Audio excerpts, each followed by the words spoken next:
Welcome to Unstoppable, where dreams turn into plans and plans turn into powerful action. Hosted by Paula Swain, financial planner, business owner, grandma, and queen of reinvention. This show is for women ready to stop surviving and start thriving. We'll laugh, we'll learn, and we'll tackle the messy, beautiful, in-between parts of life that no one really talks about, but we all live through. This is Unstoppable. Hi, and welcome to Unstoppable. I'm Paula Swain, your host and financial planner with the Financial Center for Women. So I don't know, maybe it was about a month ago, I had my friend and coach, Terry Bean, on the show, which was a huge success because we had just a blast. So I'm bringing him back. So welcome, Terry. Hey, thanks for having me again. You're This welcome. is so fun. You're welcome. And it's like a whole different vibe in here. And I'm on the other side. Is this my good side? Can we tell people? Let me know. Are we laughing already? Which is like 35 seconds in. We got to rush into the laughter. I think that's important. Oh my God, I don't know if you watched the episode I did with Lady Sarah. Do you know Lady Sarah? I don't. Oh my God, you would love Lady Sarah. She sounds very fancy. She's not at all. She's super, super cool. And she's a confidence speaking coach. Ooh, I like that. Yeah, so we learned a lesson. It's called pause and smile. Okay. So you smile and then you pause. And when you pause, your mouth catches up to your brain. That's amazing. And I think that's important. And does it eliminate the ums and the ahs and the... I did a video yesterday and the word "and" sounded like it had 5 syllables because it was so long. And that became my vocalized pause during that little recording. I was impressed. She said also the word so. So sounds so long when you say it. Yeah. And then I've learned to slow down my speaking so that all those things will catch up. Are you more confident now? I don't know. Can you refer to me as Gentleman Terry for the rest of the show? If you want. Okay. Gentleman Terry. There feels like there should be something less formal than gentleman. Sir. How about you be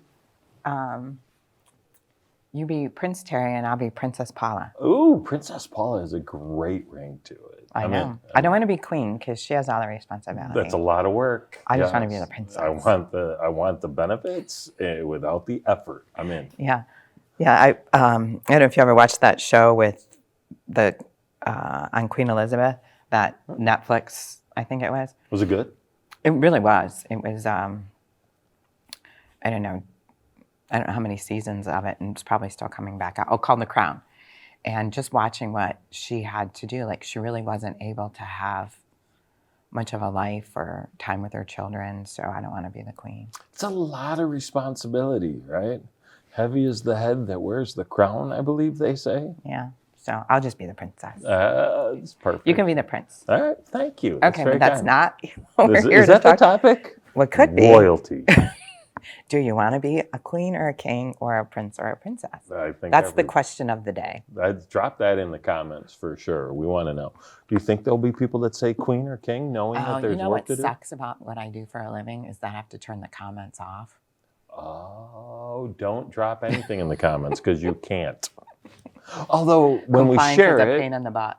Like if I share it on my Facebook, there'll be comments, yes or no? Yes. Yeah, okay. So drop it in the comments. But hey, we're here to talk today about being stuck and getting unstuck. And I think that's how we met, is that I was stuck. You were stuck, and oh my God, how unstuck are you now?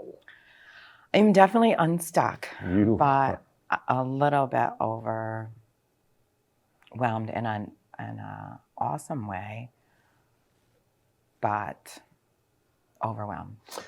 Doing big things, right, requires a lot bigger expansion. And it becomes a little, not necessarily harder to retain that clarity in the direction, but there's so much more expected of you. And interestingly, for people like you, most of those expectations come from you. They do. But I do have expectations from my clients. Sure. They come most of the time, a lot of the time before me. That makes sense. more for me. But those aren't the things that you're probably feeling overwhelmed with either. No. Right. No. Because that part, I don't want to say it's easy, but you're well rehearsed, well practiced, and very good at what you do. So it's like, yeah, that's a challenge, but I know how to navigate that one. It's the fresh stuff that starts to feel a little bit like, I know I want to do this, I have that calling, but what's the next step and the step after that? And oh, by the way, if I take the first step wrong, now we're directionally off, right? Here's the goal. But is the step wrong? You never know until you take it, do you? No, because I think that's what the big challenge is that you think you have this goal and you're saying, okay, this is my goal. I'm going to take these action steps, right? And then you don't know if they're right or wrong. Like, I mean, I have to sign a contract this week. Yes. And I'm like, self-doubt is just, it's there, even though I know, oh my God, it's right.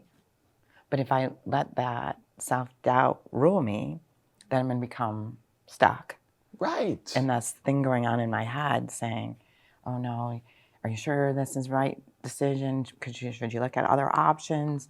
You know, and yeah, so now you know what's going on in my head. I actually love that. So if I may, Go ahead. I'm going to tell you something that I shared with our 22-year-old daughter. Our 22-year-old? Our, not wow, yours we had and a child.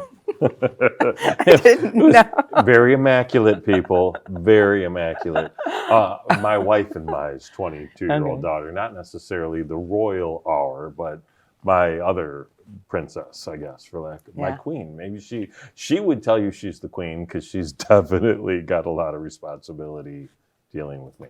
But what I told that daughter between her and I, oh shit, now I've already totally forgotten what we were talking about. What were we saying? We were talking about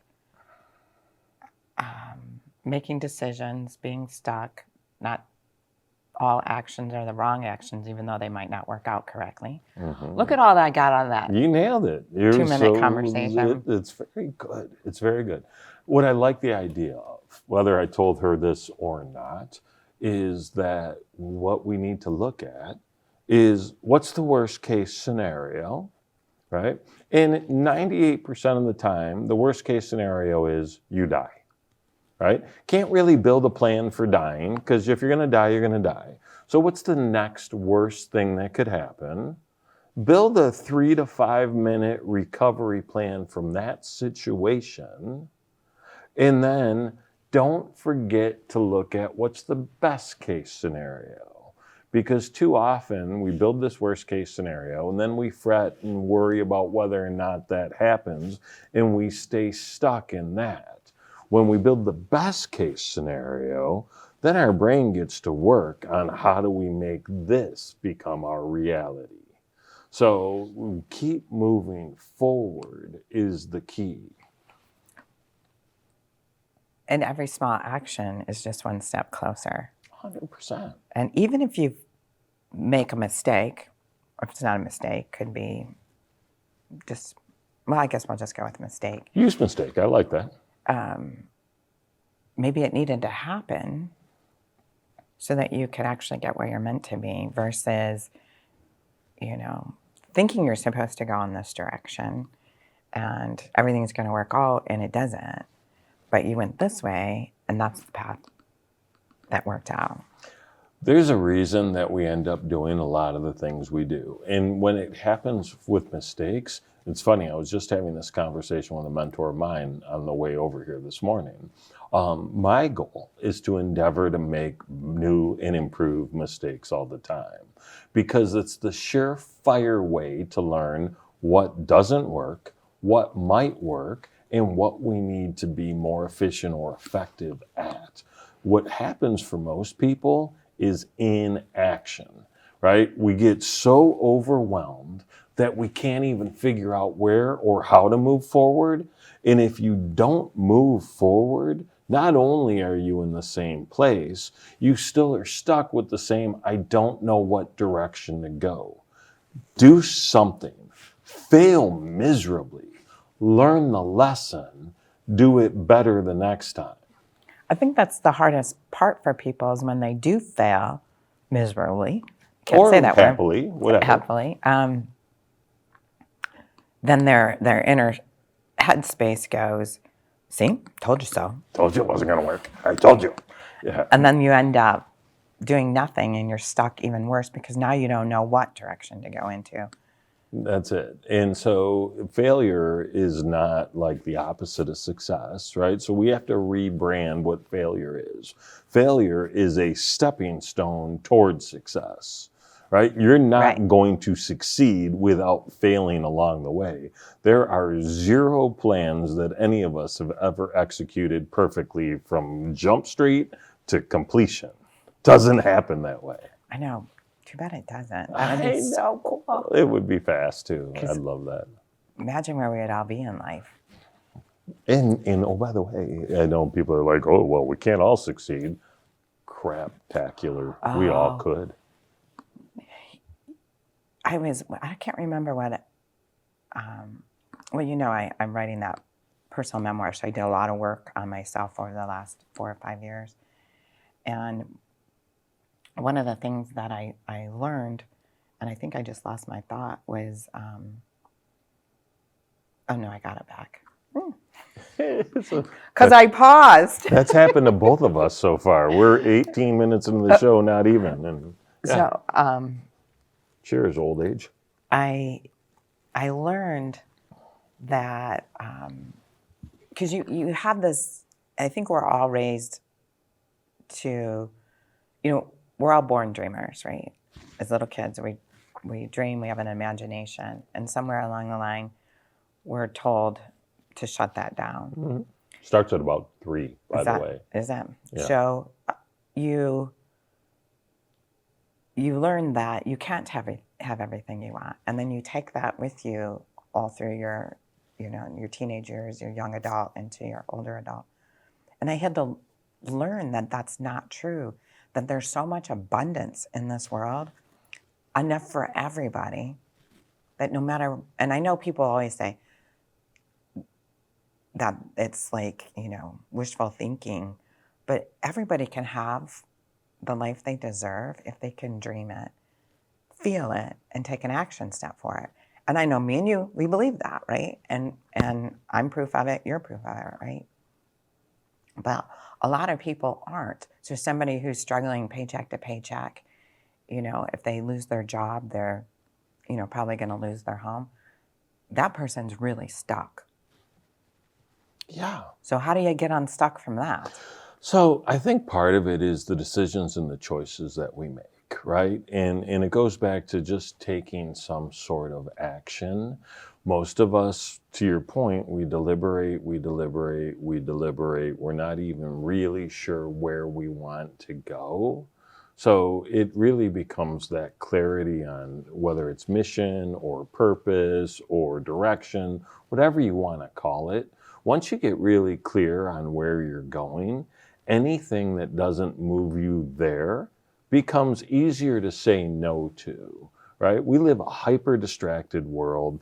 Too many things are competing for our attention. And most people that I've found, anyway, haven't done the work to figure out what matters most to them. So once you get clear on what matters, where you're going, it becomes easier to say no, which is kind of a callback to our last episode. Mm-hmm. I was just going to say that. Right? I think we talked about saying no. We did, because it's an important topic, because the more no's that we have, the easier it is to say yes to the things that mean whatever it is to us. So clarity is one. Once you're clear on where you're going, you have to have the expectation that it's going to happen. Okay, let's talk about that for a second, because that's the hard part, is that expectation, because I don't know what everybody's life's like. I can only talk about what my life was like. And you want to have that expectation, but it's always that little voice in your head that goes, why do you think you deserve that? You're not good enough. Mm-hmm. And that's the hardest thing to shut down. And I've shut mine down, although it does happen to sneak in every once in a while. But So name it, right? Name the voice. Maybe it's named after an aunt you didn't like, or I just call it Steve. Steve. You have an aunt Steve, like Stevie Nicks, because that would be amazing. No, there's this guy I know that drives me crazy that from my past, and his name was Steve. So whenever I say something, I'm like, yep, it's a Steve. It's a Steve, right? So name it so we can talk to it directly, and then show some gratitude and appreciation for it. Hey, Steve, I appreciate you're trying to show me what could go wrong. Right. But what we really need to do is focus on what's going to go right. Well, I know we can sit here and say that, but that's not easy. No, nothing's easy without practice, right? And so what we have to do is retrain our brain to be able to look for opportunities. When we sit there and say, oh, this is going to be really hard, all of a sudden it's really hard. Our reticular activating system shows us how hard it is over and over and over again. When we present our brain with, hey, how can you help me figure this out and make it easier? Now, all of a sudden, a ton of different potential solutions show up. Yes, is it easy to pick one? No, of course not. But now you have options. Instead of being stuck, being told you're not going to do this, it won't work, now you're like, well, what if I try this? What if I try that? And that's the key. Try, right? Yoda would tell you there is no try, do or do not. You don't get to do until you make the effort to do, right? So maybe it's not try, but take action. Yeah, that's, and I think a lot of people and I could be wrong, but that they're going to be like, okay, this is the end goal. This is where I'm starting, so I'm going to do this, this, this, this, this, this, this, this, and they plan it out. And then they get thrown off when it doesn't work out that way. So what I have started to do is, here's the end goal. This is the action step I'm taking today. I don't know what the action step tomorrow will be, but this is what I'm taking today, and let's see what opportunities come from that so that I can pivot along the way and not get stuck in, this is the plan. And that seems to work better for me than this whole to-do list. And then I'm like, oh wait, I didn't do that, but this is, and then I get discouraged. So I will say, okay, this was my action step. This is what came out of it. Now I'll go in this direction or that direction. And so the phrase popped into my head that I've heard 1,000 times, and you probably have too: man plans, God laughs. Right? Like, your plans don't mean diddly squat. So the advice I used to give, and I'm glad we're having this conversation because I'm going to take this advice today as well. Figure out what you want to do.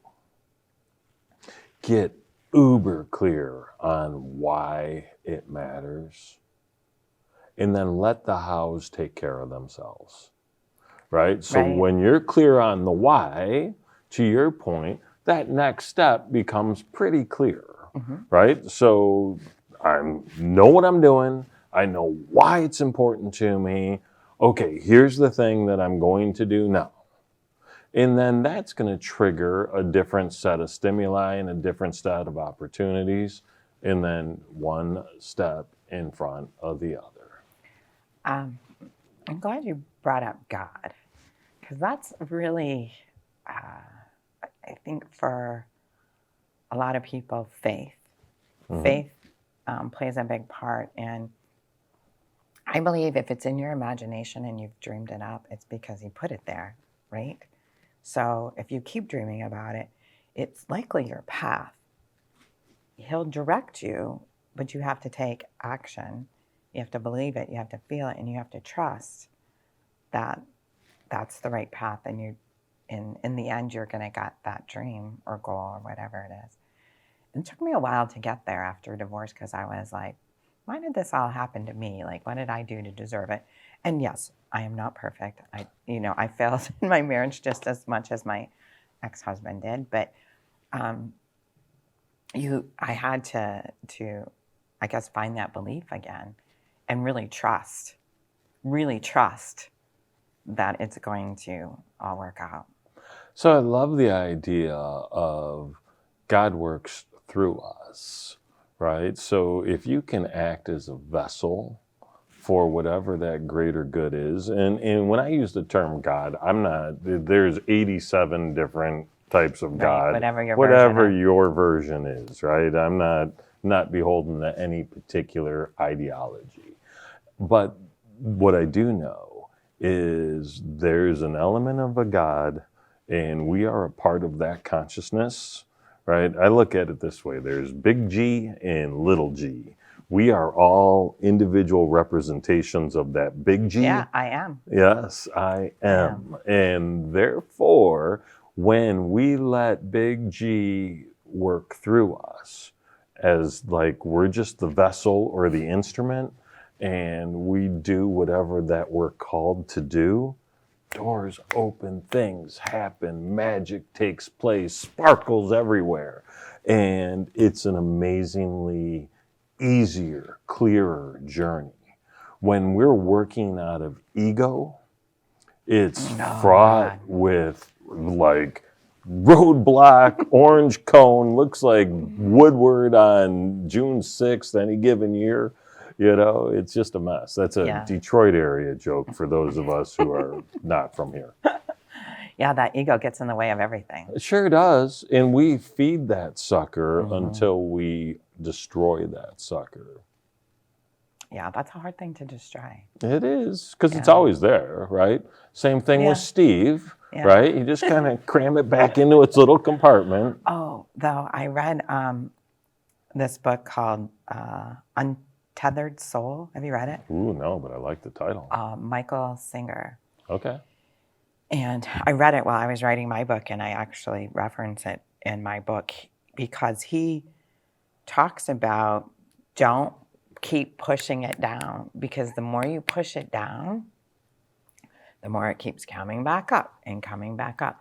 But you have to like release it. Like if it means like crying it out, releasing it from your heart, like however you have to do, but you have to let it go, because until you do, couldn't get that out of my mouth, it will keep coming back different ways, but it keeps coming back. I bet you would like that, but it's interesting. But I like that theory, right? And so I said cram it down, and what I should have said is the same thing I said about Steve, right? Acknowledge it, thank it for the wisdom that it's trying to share, and then send it on its way. Correct. That's a better interpretation. So I'm glad that you brought Untethered Soul up, and I had the opportunity to correct my faux pas. It's a very royal word, faux pas. Faux pas? Yes. Yes. Read the book. It's great. I got the audio version. That's how I mostly read right now. It's through audio. But Same. He also talked about kind of like in that whole being stuck, about how we build a nice cage around us and how it's beautiful and it's decorated just the way we want it, and until we actually open that door and walk out of that cage, nothing's going to happen for you in life. And that's the thing that we're talking about. If you're stuck, you got to open that door and walk through. And yes, there's going to be things that happen along the way, but if you just keep walking in faith, right? One foot in front of the other. Even if if you can't believe in God, universe, or whatever the other symbols are, just have faith in yourself. That's right. First. Right? That's where it actually has to start, really. Right. But sometimes, we use faith in other things, right? So we don't have to have that accountability, that ownership, and feel like it's all on us. So we basically outsource some of that, right? To this, it didn't work out because that was God's plan, or whatever the case may be. And so when I when I use that big G, little g, right? Now I'm in it. I'm accountable for it. I'm a part of it. And oh, by the way, I have to treat everybody else like they're in it, a part of it, and accountable Right. for it too. And so that part makes it a little harder to hide, right? It makes it a little harder to be disjointed from the actions or the effort that we need to make. And so those things matter. That's a really good point that you made, because it took me a while to learn that. And once you give it to a higher power and know that the outcome is going to come the way that it's supposed to, you don't have to worry about the how anymore and what's going to happen next. It's just kind of like, just take your little steps every day towards that, and the universe, God, whatever, is going to figure it out for you. That takes a lot of pressure. Right off too, right? Right. I wrote a blog post 18 years ago, and it was called "It's Expectation, Awareness, and Action." Right? So that expectation part we started to talk about a few moments ago. We get clear on what we expect to see.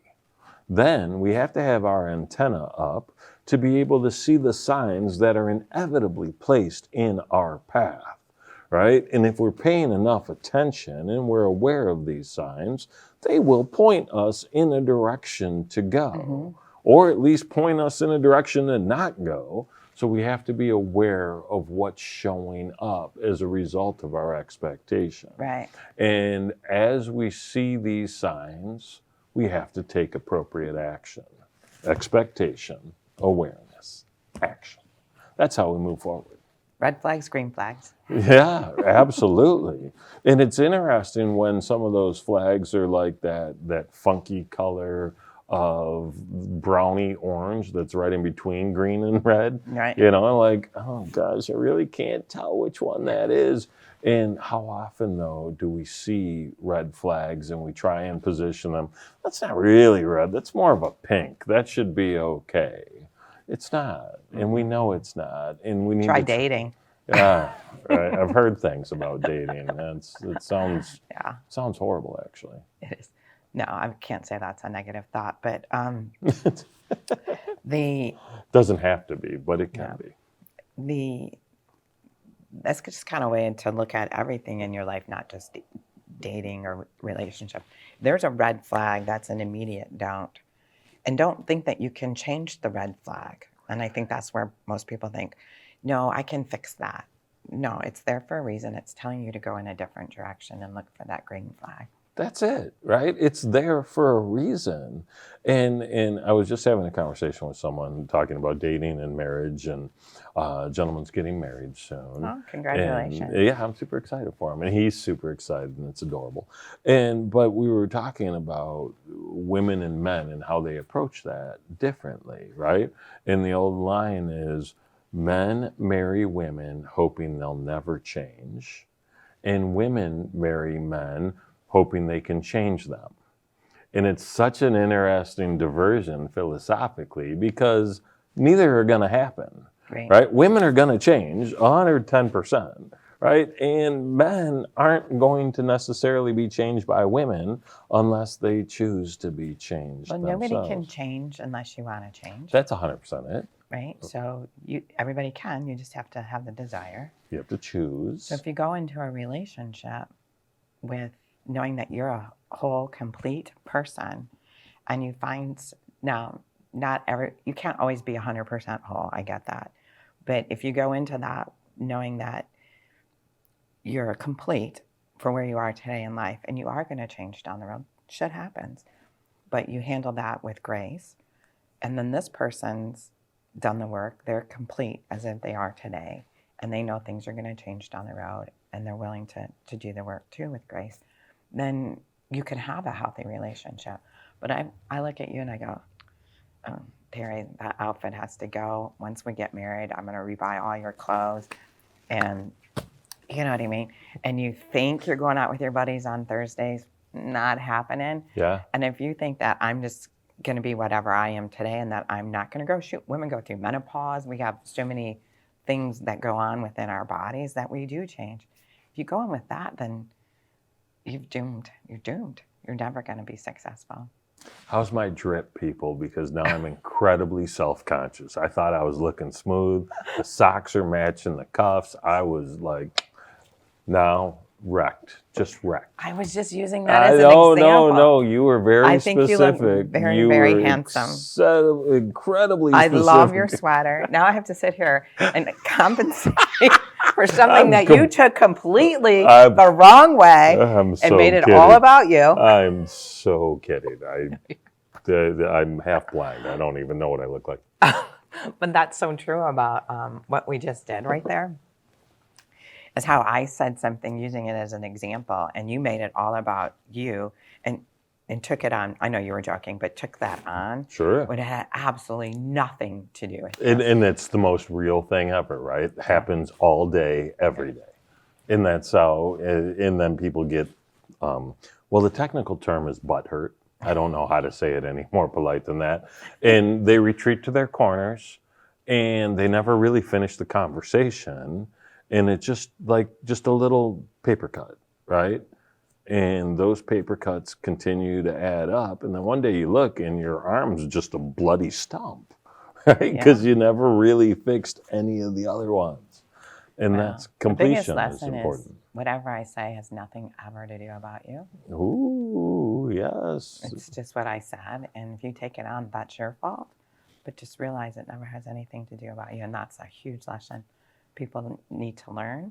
Agreement number 2, according to Don Miguel Ruiz. We talked about that in the last show. We should talk about that in every show because it's a good book. Okay. But you know what? We got to end. Oh, rats. Is it really that fast? Mm-hmm. Oh, look at us. Yeah. Was it useful? I think so. Did people get unstuck maybe?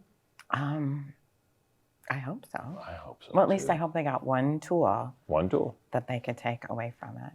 It's all we can do, right? Here's a tool. And if you have other questions, then, reach out. Call Terry. Yeah. How do they call you, Terry? That's a great question. The best way to find me is trybean, TRYBEAN.com.